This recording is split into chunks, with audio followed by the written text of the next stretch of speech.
amigos, vamos falar do efeito vítreo, que é um efeito que serve tanto para vidros, ocorre em vidro, por exemplo, em água, né?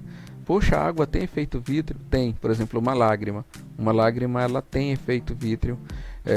Um vidro, né? Logicamente tem um efeito. Como é que funciona? Eu já falei para vocês que a luz pode bater num objeto, como aqui na bola esquerda, né? E ser refletida em todas as direções. Parte da luz vem e bate no solo, e essa luz que bate no solo se reflete até a esfera, tá? Gerando essa claridade aqui. Vou tirar aqui a marca, ó. Reparem. Bem aqui eu tenho aqui a área mais iluminada pela luz indireta, que vem por reflexão. Aqui o brilho especular, né, de onde vem a luz direta. E aí o efeito normal, né, que a gente faz do gradiente para indicar que é uma esfera. Fazemos aqui a sombra de contato e a sombra. Mas o que importa é isso aqui, eu poderia até tirar todo o resto. Do lado direito, nós já temos uma bola, e essa bola é de vidro. Poxa, legal, professor, então se é uma bola de vidro, se é uma bola de vidro, então ela vai recair sobre a mesma coisa da aula passada, sobre a reflexão do metal, do espelho. Só que o espelho, a luz não atravessa, a luz bate e volta. E aí vem uma coisa que eu queria ter comentado na aula passada, acabei esquecendo. A luz não bate na esfera e não é refletida. O mesmo não ocorre com o espelho, não é refletido. Então por que no espelho eu vejo a minha imagem, vejo todo o meu ambiente em volta, e nessa esfera à esquerda eu não vejo?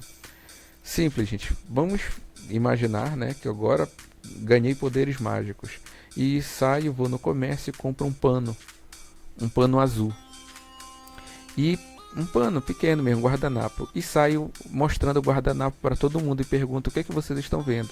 Vocês se enxergam? As pessoas dizem: não, eu só vejo um pano branco não, azul.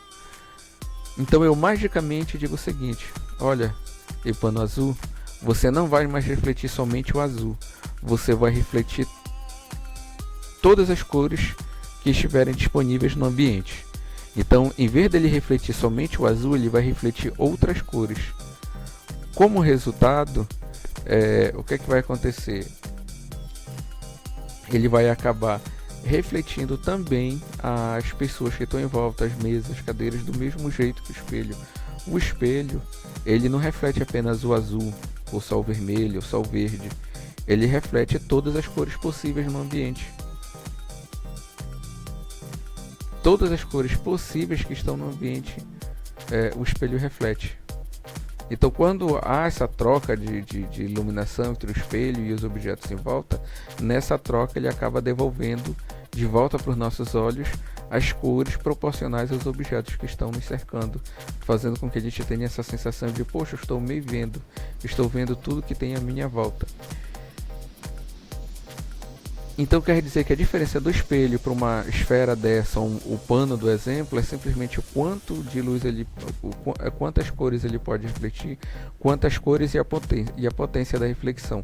Se o item não tiver uma certa potência, ele vai refletir com fraqueza, né? Tipo, você está andando à noite, tudo escuro, né? Lembra, coloca a sua mão na frente.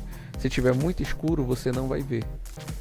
Você não vai perceber, mas se a sua mão fosse de vidro, você conseguiria enxergar ela melhor, porque ela iria refletir com mais força a iluminação em volta, diferente da sua pele, né? E lembrando que a nossa pele, assim como o nosso corpo, ele é praticamente, não posso dizer, não sei se todo, mas boa parte dele, né, é translúcido, a luz atravessa.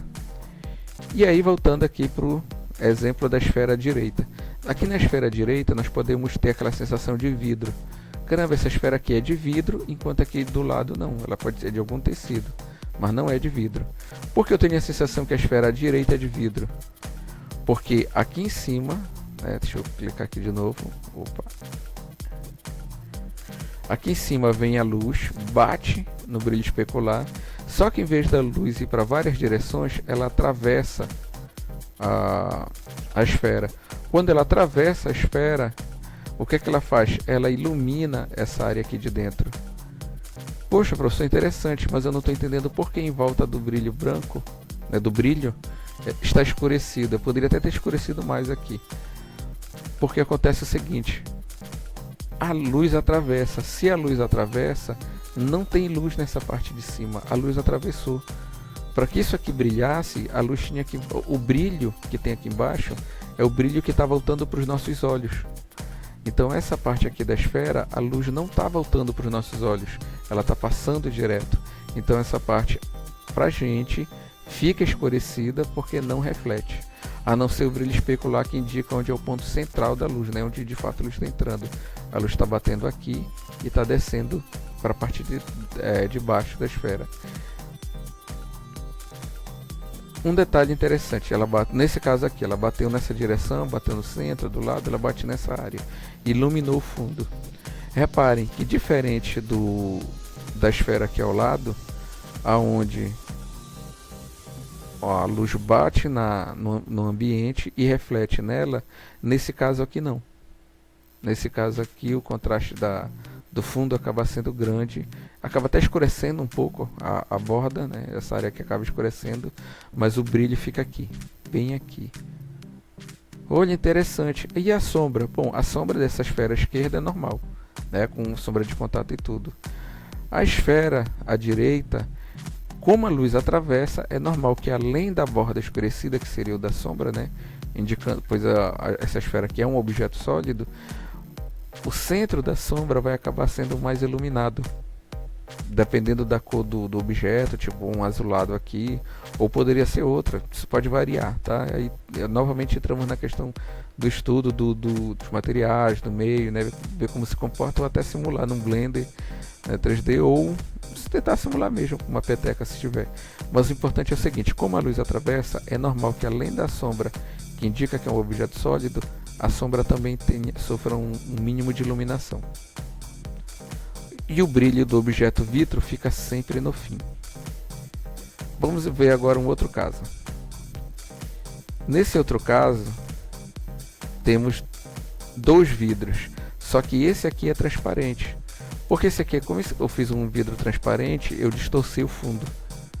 Justamente para dar o efeito, é um vidro e tal, ele distorceu um pouco a questão do fundo. Aqui do lado esquerdo, eu fiz o seguinte, a mesma esfera que tem aqui é a mesma que tem aqui. Eu só tirei a transparência. É a mesma esfera. Reparem aqui o brilho, escureci na borda. Clareei um pouquinho aqui, né? Mas escureci na borda.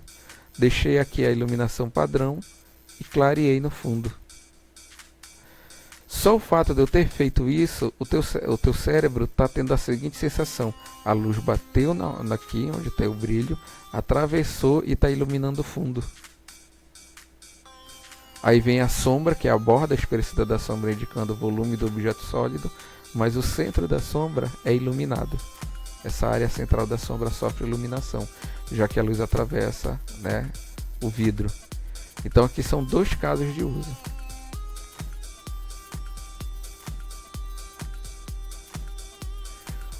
Olhem o olho dessa pintura que eu fiz aqui, está lá no grupo inclusive. Esse olho aqui, se vocês repararem, eu coloquei aqui uma sombra, né? Aqui tem o brilho especular no olho, onde a luz bateu, brilho. Só que a parte de baixo, tem um leve brilho que eu coloquei aqui, ó. Um leve brilho. Então, poxa, então o professor está me dizendo que o olho também sofre efeito vitro? Aqui, olha, essa outra imagem não fui eu que pintei, tá? Só para constar se gosta com uma fotografia. E o que acontece? A luz está vindo aqui do lado direito. Aqui em cima é o brilho, escurecido em volta, e aqui embaixo, claro. Nossa, o efeito vítreo, exatamente. De forma resumida, o efeito vítreo funciona assim. A receita de bolo, né? Que vai funcionar quantas vezes vocês fizerem.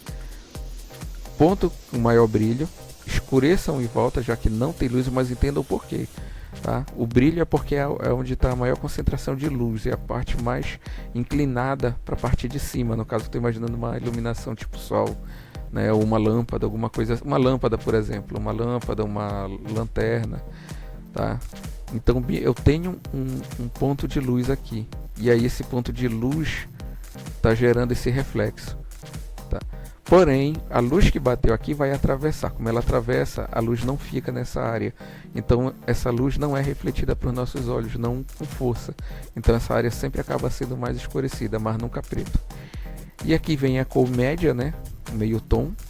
E na parte de baixo, nós colocamos a luminosidade. Ao colocar a luminosidade aqui, você já deu indicativo de que a luz bateu e atravessou. E ela chegou no fundo. Para fechar com chave de ouro é só fazer uma sombra, aí depende do formato do objeto que você fez, e parte da sombra tem que ser iluminada com a cor do objeto que está aqui, que se o objeto é azul, a sombra tem que ser azulada, já que a luz está atravessando todo um conjunto de materiais que por si só devolve o azul, né, para os nossos olhos. Pronto. Poxa, qual a diferença desse para esse aqui? Aqui é só a transparência, gente. Se vocês fizerem a mesma coisa e deixarem transparente aqui na esfera direita, deixarem um pouco, mexerem na opacidade, apagarem um pouquinho, né? E torcerem um pouco a realidade dessa imagem, então vocês vão ter o efeito de vidro, né, também aqui. Então são dois vidros que eu tenho, aonde eu apliquei a mesma técnica. Não precisa fazer mais do que isso.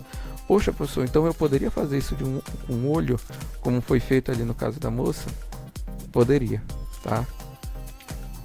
Brilho especular, porque tem uma fonte de luminosidade, parte mais escura que cerca e a parte mais clara. Podem reparar, isso aqui parece um olho. Se eu pegar isso aqui e botar, se fosse uma peteca, né, uma pintura, um objeto 3D, eu poderia colocar num rosto para fazer o papel do olho.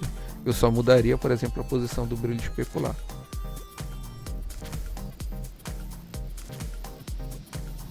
Olha, o vidro aqui sem distorcer.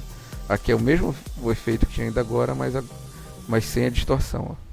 Com distorção, sem distorção. Isso aqui é só para vocês terem uma ideia. Então, o efeito vítreo pode ser aplicado tanto em objetos transparentes, né, como em objetos não necessariamente transparentes. Nos dois casos, você vai ter um efeito de vidro. Poxa, como é que eu faço, por exemplo, uma lágrima, uma água caindo dos olhos, uma água caindo, por exemplo, de sei lá, depois de uma situação de chuva, uma gota de água. Se vocês repararem, a gota de água, ela também aplica o efeito vítreo. A luz que está batendo vai gerar um brilho especular, né, por causa da fonte de luz. Em volta daquele brilho vai ser escurecido. O lado oposto, né, o oposto, ou o outro lado, na posição que você acha que tenha mais sentido, vai ser brilhoso, vai ter brilho, porque é onde a luz chegou. Depois disso pode não ter sombra. Por exemplo, se a gota está caindo de uma árvore, ela não vai ter sombra de contato, porque ela está caindo, né? Ela não está tocando em nada. E nem vai gerar sombra em volta dela. E a gota, ela é o que? Transparente. É água.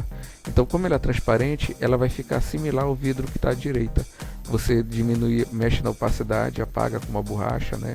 Ou põe um airbrush com uma opacidade menor e põe ele em modo borracha e começa a apagar. Pronto. Sem problema, resolvido.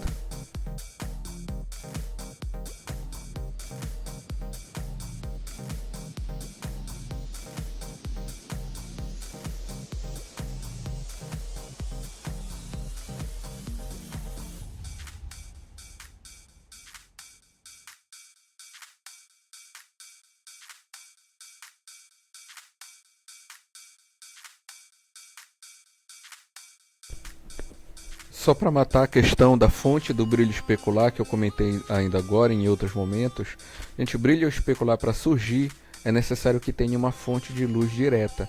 Por exemplo, uma lanterna, uma vela, o sol. Se vocês olharem a imagem à direita, o sol, ele tem uma fonte de luz. É como se ele fosse uma grande lanterna ali. Então a luz, ela não está se espalhando de forma igualitária pela região. Na verdade, a fonte de luz, ela está chegando primeiro em um local e depois em outro. Quando é que isso não ocorre? Quando é que nós não temos brilho especular, né? Vamos dizer que não tem lanterna nem nada. Nós só temos a luz do sol.